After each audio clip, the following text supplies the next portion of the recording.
2026年8月8日每日靈修，常在主的愛裡就沒有懼怕。636愛驅走懼怕。每日靈修小品。經文：愛裡沒有懼怕，愛既完全，就把懼怕除去。因為懼怕裡含着刑罰，懼怕的人在愛裡未得完全。約翰一書4章18節。小故事。倫敦每日郵報刊登了一則非常奇特的新聞。英國網球女將吉伯特還是小女孩時，曾陪伴她的母親去看牙醫，沒想到她的母親竟然意外死在牙醫的椅子上，這在她幼小的心靈產生永不可磨滅的印象。她想自己以後一定也會這樣死的。30年來，她的恐懼日漸加深。不管他的牙齒壞到什麼地步，他都不去看牙醫。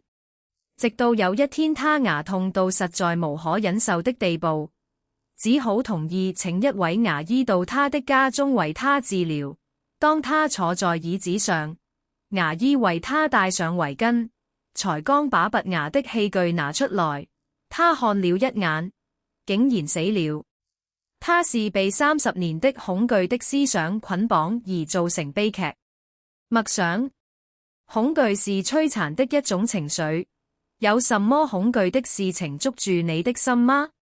讓主的愛充滿你，以主的愛代替懼怕。禱告：親愛的天父上帝，你是愛，你偉大的愛是大有能力，能夠給我們心靈的平靜。主啊，求你挪去我們對生命中一切的憂慮和恐懼，讓我們心裡充滿你的愛。感謝你將屬天的平安賜給我們要常存感恩和頌讚的心，讓喜樂驅走憂愁，讓你的愛在我們裡面得以完全，過得勝的生活。禱告是奉主耶穌基督的名，阿門。